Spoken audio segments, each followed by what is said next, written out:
Cześć, tu Bartek Czega ze strony universeofmemory.pl i .com. Parę dni temu wyszło absolutnie fascynujące badanie i nie mogłem odmówić sobie przyjemności tego, żeby je omówić. Badanie to polegało na tym, że przez prawie 5 lat śledzono grupkę 80 osób na diecie ketogenicznej, gdzie średnia lipoproteiny LDL w tej kohorcie wynosiła 272, a osoby z najwyższym poziomem tej lipoproteiny LDL poziom ten wynosił 591. Badanie to powinno zaciekawić każdą osobę, która jest jednocześnie, nieważne czy fanem, czy przeciwnikiem hipotezy cholesterolowej, ponieważ na pewno rzuca mnóstwo światła na temat tego, czy rzeczywiście ten poziom lipoproteiny LDL, poziom całkowitego cholesterolu jest taki ważny. Żebyśmy wszyscy ruszyli w głąb tego filmiku z taką samą wiedzą, warto przypomnieć, na czym polega ta nasza cała hipoteza cholesterolowa. A polega ona w skrócie na tym, że im dłuższy czas ekspozycji na wysoki poziom lipoproteiny LDL, tym większe uszkodzenie śródbłonka tętnic i tym samym występowanie miażdżycy.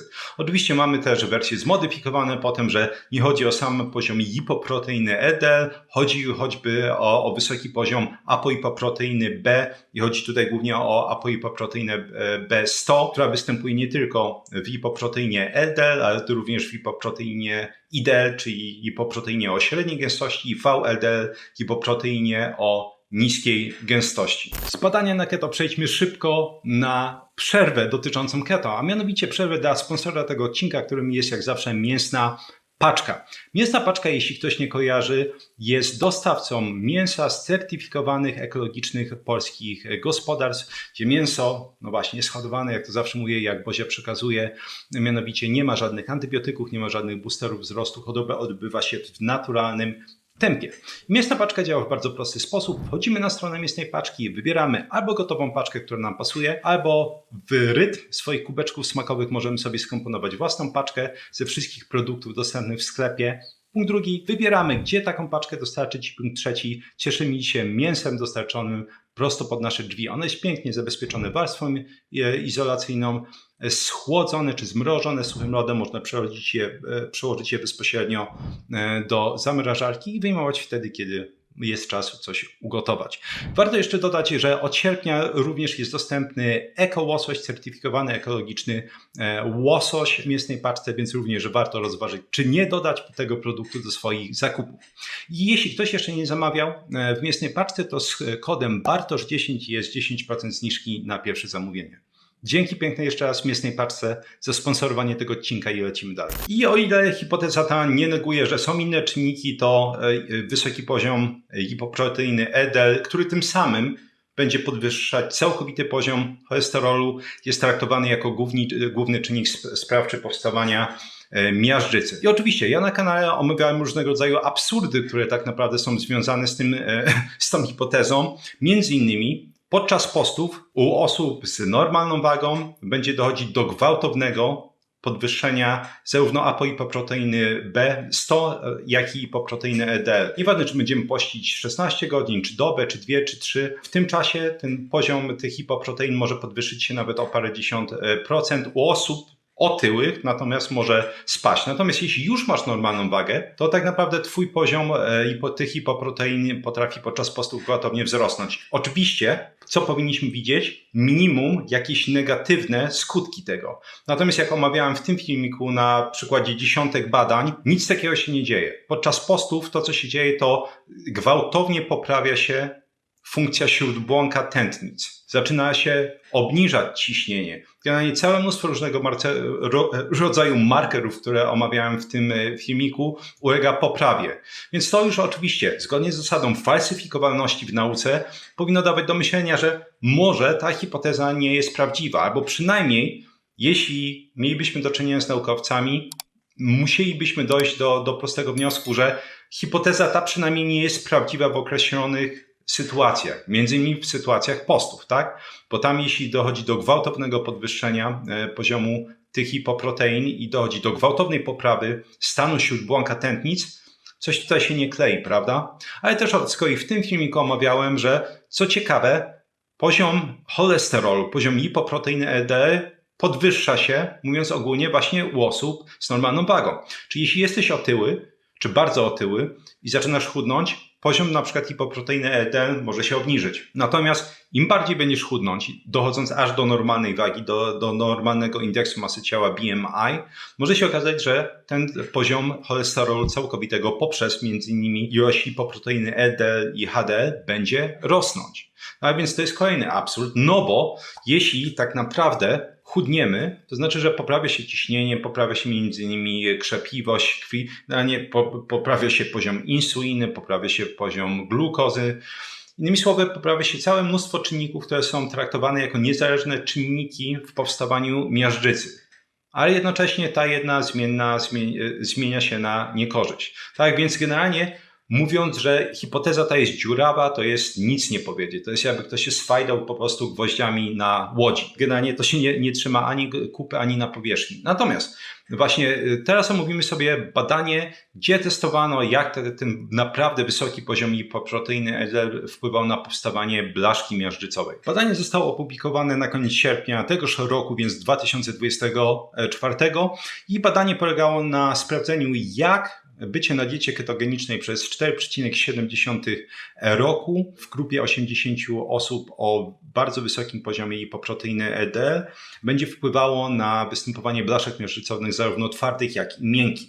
Natomiast oczywiście chcemy wiedzieć dokładnie, jak wyglądała ta nasza grupa interwencyjna i jak wyglądała grupa kontrolna, ponieważ była też grupa kontrolna. Wśród tych 80 osób 59% to byli mężczyźni. Średnia wieku wynosiła 55,5 roku. Generalnie praktycznie wszyscy byli biali. Nie zabrakło tego nowoczesnego akcentu, że w badaniu napisano, że 90% właśnie uczestników identyfikowało się jako osoby białe. Dla nas jest to plus, ponieważ osoby na przykład czarne, Hindusi, oni mają często większe ryzyko występowania chorób układu sercowo-naczyniowego, więc akurat jeśli chodzi o ekstrapolację tych danych potencjalnie na populację polską, jest to dla nas plus. Co jeszcze było wymagane w tym badaniu?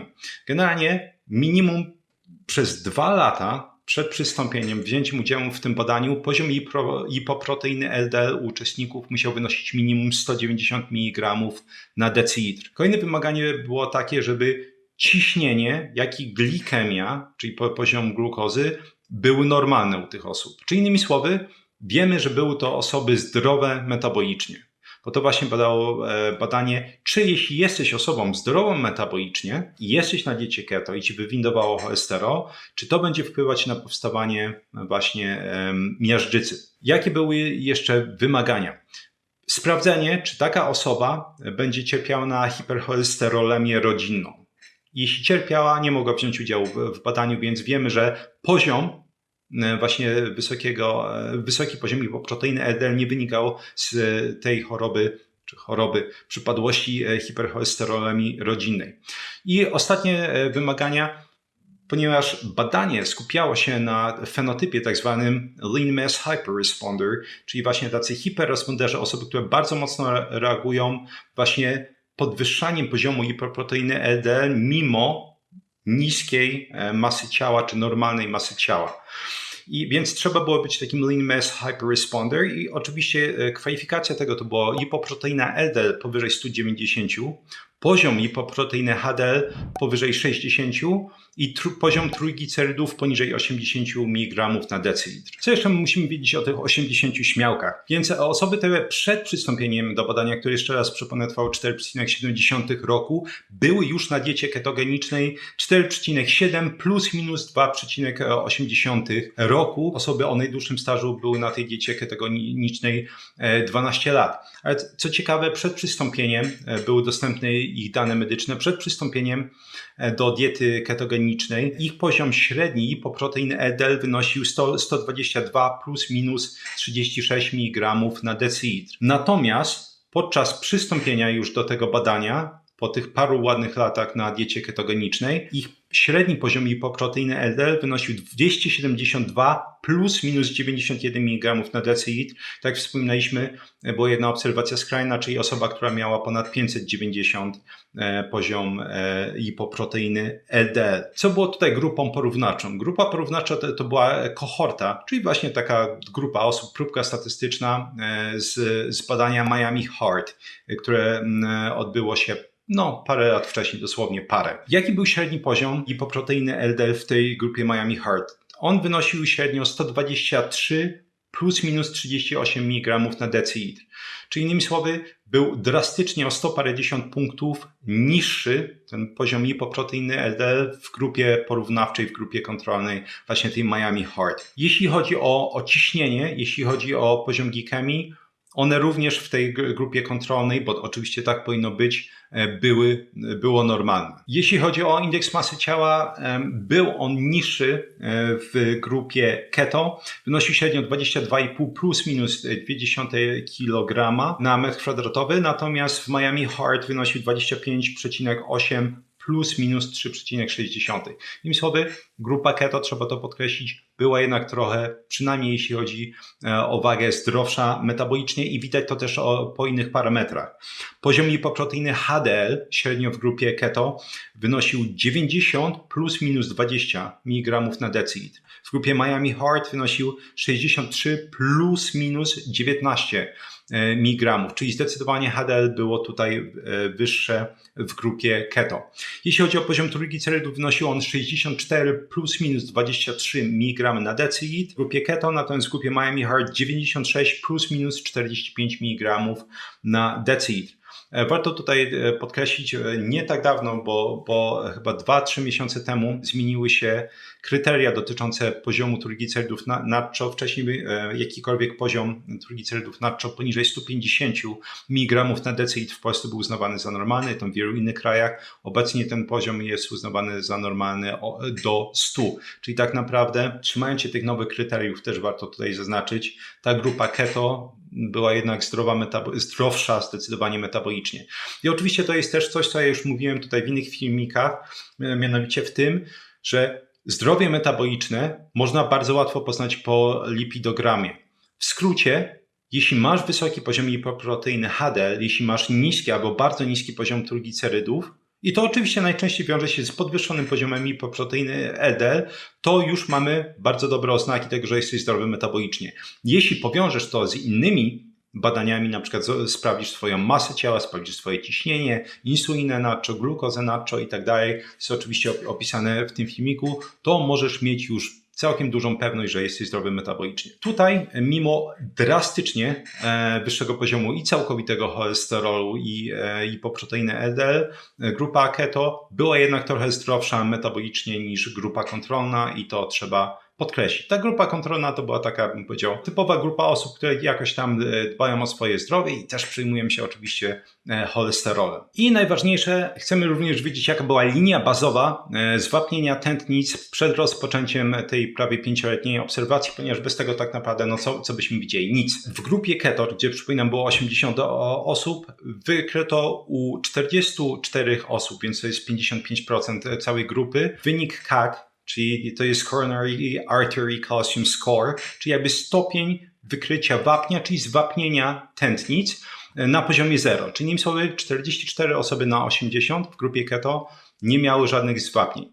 Jeśli chodzi o tą grupę kontrolną, czyli Miami Heart, tam wynosiło to 38 osób, czyli 44% całej grupy obserwacyjnej. I sparowano następnie te osoby pod każdym możliwym względem, między innymi pod względem palenia, właśnie pod względem rasy, pod względem wieku itd., itp., żeby mieć pewność, że no właśnie te wyniki, które uzyskamy na koniec tego badania, będą jak najbardziej adekwatne. Na absolutnie szczególną uwagę, bo to jest praktycznie niespotkane, zasługuje tu fakt, że pomiary robiono na dwa sposoby również na koniec tego badania. Czyli nie tylko właśnie robiono ten wskaźnik CAC, czyli stopień jakby zwapnienia tętnic wieńcowych, ale również robiono tak zwaną angiografię tomograficzną. Kombinacja tych dwóch metod pozwala na bardzo ważną rzecz. Pozwala wykryć zarówno blaszki miażdżycowe zwapnione, jak i blaszki miękkie. Innymi słowy, istnieje olbrzymia szansa, że jeśli cokolwiek się tam działo, jeśli chodzi o miażdżycę, będzie to wykryte. I te zmiany mogą być w stanie wykryte do jakby poniżej nawet, czy w okolicy 1 mm sześciennego, więc czułość tych badań jest obrzydliwie wysoka. Naprawdę pozwala to wykryć praktycznie cokolwiek, co by się działo. Zdaję sobie oczywiście sprawę, że opisując szczegółowo, jak wyglądały te grupy, trochę jest to przynudzanie, natomiast jest bardzo ważne właśnie, żeby zrozumieć, jak mocno kontrolowane były to grupy i jaki był punkt wyjściowy. Tak? Bo oczywiście chcemy znać dokładnie punkt wyjściowy, a nie po prostu wskoczyć do wyników. Natomiast już wskakuję oczywiście do wyników. Więc po tych prawie 5 latach, jaka była różnica między tymi dwoma grupami? Więc średnia, czyli innymi słowy mediana, jeśli chodzi o ten wskaźnik CAC, czyli jeszcze raz wapnienia tętnic wieńcowych, wynosił 0 w obu grupach. Jeśli chodzi o współczynnik stenozy, gdzie stenoza to jest tak naprawdę zwężenie tego światła przepływu w tętnicach, wynosił zarówno 0 dla grupy Miami Heart, jak i dla grupy Keto. Oczywiście tam lekko negatywnie wychodził on dla grupy Miami Heart, natomiast po dostosowaniu jakby statystycznym, biorąc pod uwagę między innymi wiek i ten współczynnik masy ciała, którym pokazywaliśmy, on jest mniejszy, czy był mniejszy na grupie keto, wyszło, że tak naprawdę nie było statystycznie różnicy. I tak naprawdę to jest właściwie podsumowanie tego badania. Nic tam się praktycznie nie działo, nie było właściwie żadnej statystycznie istotnej różnicy między dwoma grupami, mimo że jeszcze raz grupa ketogeniczna miała średnio poziom lipoproteiny LDL 100 parędziesiąt punktów, więcej 130-140 punktów wyższy niż grupa Miami Heart. I tutaj oczywiście powstaje szereg ważnych pytań. Pierwsza rzecz to jest coś, o co jestem często pytany, mianowicie, no właśnie, w takim razie co z hipercholesterolemią rodzinną? Czy tutaj rzeczywiście możemy sobie ekstrapolować wyniki tych badań na hipercholesterolemię rodzinną? Nie. Odpowiedź brzmi nie. Cały czas podkreślam, w momencie, w którym zaczynamy omawiać jakąś konkretnie mutację genetyczną, czyli polimorfizm genetyczny, trzeba zawsze pamiętać, że praktycznie zawsze będą wchodzić w grę tak zwane efekty pleiotropowe, jak to się w genetyce ujmuje. I efekty pleiotropowe oznaczają tyle, że często na przykład modyfikacja jednego konkretnego genu będzie przynosiła wiele zmian w organizmie. Więc oczywiście my wiemy, że w hipercholesterolii rodzinnej będzie dochodziło do podwyższenia, w zależności oczywiście od wariantu, znacznego albo olbrzymiego poziomu lipoproteiny LDL, ale to absolutnie nie jest kłopot. Oczywiście na ten temat powstanie osobny filmik, ponieważ my wiemy z innych badań, że pojawia się kłopot z krzepliwością krwi u takich osób. I to jest dużo większy kłopot, na którym tak naprawdę trzeba się skupić. My wiemy, że z różnego rodzaju badań, że nawet w późnym tak zwanym tym wieku u takich osób, ponad połowy osób, które całe życie miały tą hipercholesteremię rodzinną i bardzo podwyższony poziom lipoproteiny LDL, właśnie jeśli chodzi o ten współczynnik CAC, zwapnienia tętnic wieńcowych, u ponad połowy osób on nie występuje, jest na poziomie 0. Natomiast zwiększona śmiertelność, właśnie do tego sobie dojdziemy w innym filmiku, ona będzie podyktowana raczej tymi efektami pleiotropowymi, które między innymi będą negatywnie oddziaływać na krzepliwość krwi. Kolejna rzecz oczywiście to jest, czym możemy ekstrapolować te dane na nas, normalne osoby, które są na dietach niskowęglowodanowych czy na dietach keto, gdzie tutaj warto przypomnieć, im również bardziej będziemy obcinać węglowodany, im mniejsza konsumpcja węglowodanów, tym wyższy poziom lipoproteiny LDL i też całkowitego cholesterolu będzie u nas występować. Można powiedzieć potencjalnie tak. Oczywiście trzeba tutaj pamiętać, że mamy do czynienia z konkretnym fenotypem, tak? Mamy do czynienia w tym badaniu z tym fenotypem lean mass hyperresponder. Nie, oczywiście musi być koniecznie tak, że każdy z nas ma taki fenotyp, raczej powiedział mniej osób niż więcej będzie go miało. Można ostrożnie zakładać, że no właśnie, w momencie, w którym prowadzimy ten zdrowy tryb życia, tak, czyli kontrolujemy ciśnienie, będziemy kontrolować glukozę i będziemy jednocześnie ograniczać węglowodany itd., itp., nic specjalnego się tam nie dzieje. I dlaczego to badanie jest takie ważne? Bo to jest, trzeba podkreślić, pierwsze badanie tego typu. Absolutnie pierwsze, jedyne obecnie na świecie badanie tego typu, które pokazywało właśnie, jak ta dieta keto dokładnie, badając właśnie bardzo wrażliwymi badaniami, jak ta dieta keto będzie wpływać na powstawanie blaszki miażdżycowej, czy jak nie będzie wpływać. I to szczerze mówiąc oczywiście, biorąc pod uwagę dane, które podawali uczestnicy, większość tych osób było przez mniej więcej 10 lat na diecie keto. Natomiast oczywiście ten czas bezpośredni pomiarowy wynosił 4,7 roku. Więc możemy podejrzewać, że no właśnie, jest raczej mniejsza niż większa szansa, że coś tam będzie się działo. Jak zawsze oczywiście badanie się kończy i powinno, że trzeba zachować ostrożność, wiele czynników będzie wpływać na rozwój miażdżycy, z czym się absolutnie zgadzam. Ja często powtarzam, czynników jest parędziesiąt, chyba że chcemy te konkretne czynniki na jeszcze mniejsze rozbijać, to możemy sobie pewnie nawet 100 parędziesiąt różnego rodzaju czynników, które będą wpływać na występowanie miażdżycy, wyodrębnić. I są to nawet takie czynniki jak zwykłe infekcje. Tak? Jeśli ktoś na przykład często choruje, na przykład ma infekcje bakteryjne, ma infekcje wirusowe, jest to czynnik znaczący występowania miażdżycy. Bo czemu? Bo są to stany zapalne. Jeśli ktoś ma zwiększoną ekspozycję na metale ciężkie, każdy metal ciężki możemy sobie kwalifikować jako osobny, niezależny czynnik występowania miażdżycy. Itd. itp. Tego jest oczywiście, na to jest potrzebny osobny filmik, który pewnie z godzinę czy półtorej będzie trwać, ale warto właśnie pamiętać, tych czynników jest mnóstwo. Natomiast przynajmniej z tego badania można już ostrożnie wnioskować, że no właśnie, ta dieta keto to może nie jest taka wcale zła, że straszą tą miażdżycą, natomiast przynajmniej na ten moment nie mamy do tej pory żadnych danych, które by pokazywały cokolwiek potwierdzającego taką tezę. Jeszcze warto podkreślić, mimo że badanie to jest jedynym badaniem tego typu, do tej pory właśnie nie udowodniono, mimo że przypominam, dieta ketogeniczna jest znana ponad 100 lat, to jest najlepiej przebadana dieta na świecie, do tej pory nie istnieje nawet jedno badanie, które by w jakikolwiek sposób pokazało, że dieta ketogeniczna przyczynia się do patologicznych zmian w tętnicach albo będzie wywoływać miażdżycę. To jest dosyć niesamowite jak na ten czas. Oczywiście czasami ktoś lubi sobie rzucić badaniem, że tutaj na gryzoniach pokazano, są jakieś badanie sprzed paru 10 lat, dzieci, które cierpią na epilepsję, co pomija ponownie efekty pleiotropowe, które występują u osób chorych na epilepsję, ale że występowało tam sztywnienie tętnic, które następnie ustąpiło, to jest inna sprawa, ale ponownie nie ma do tej pory jednego badania, które by to pokazało. Natomiast to jest pierwsze badanie tego typu, które bezpośrednio pokazało, że przynajmniej w perspektywie 5 lat nic się tutaj nie działo. Natomiast wiecie, filmik filmikiem, ja jestem realistą. Nie wydaje mi się, żeby to badanie cokolwiek zmieniło. Wydaje mi się, że takich badań musiało być jeszcze wiele. Może za parę dekad coś tam przebije się do takiej, nazwijmy to, świadomości mainstreamowej.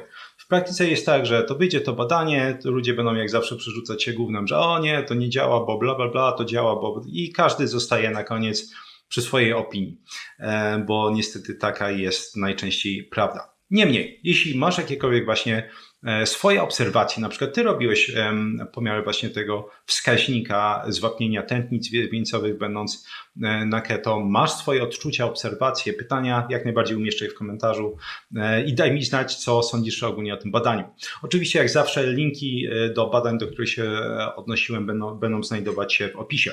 Jak zawsze polecam swoje flagowe kursy, czyli Vocabulary Labs, jak uczyć się samodzielnie dowolnego języka obcego od A do Z, jak uczyć się mówić, kontrolować poprawność gramatyczną, słuchać, żeby przestać wydawać pieniądze właśnie non-stop na różnego rodzaju lekcje, podręczniki, apki niepotrzebne i tym podobne. Kurs Kuźnia Ekspertów, czyli tak zwany Experts Incubator, gdzie pokazuje, jak opanować dowolną dziedzinę właśnie od A do Z, jak stworzyć swój plan nauki, takie curriculum ładne, albo na przykład odzwierciedlić takie, które jest przedstawione na jakichś konkretnych studiach, które na przykład chcieliśmy podjąć, ale nie mamy czasu. Jak zapamiętywać, tworzyć zrozumienie, wdrażać informacje, tworzyć pętlę informacji zwrotnej i dużo więcej. Kurs o jeden włos za daleko, gdzie pokazuję, jak zatrzymać i odwracać łysienie androgenowe, ale też m.in. terogenowe wypadanie włosów, jak walczyć z uporczywymi kłopotami skóry głowy, jak choćby łupież. Jak zawsze 3 piosenki rockowe przypięte w pierwszym komentarzu pod filmikiem, żeby mile spędzić czas również po wysłuchaniu tego odcinka.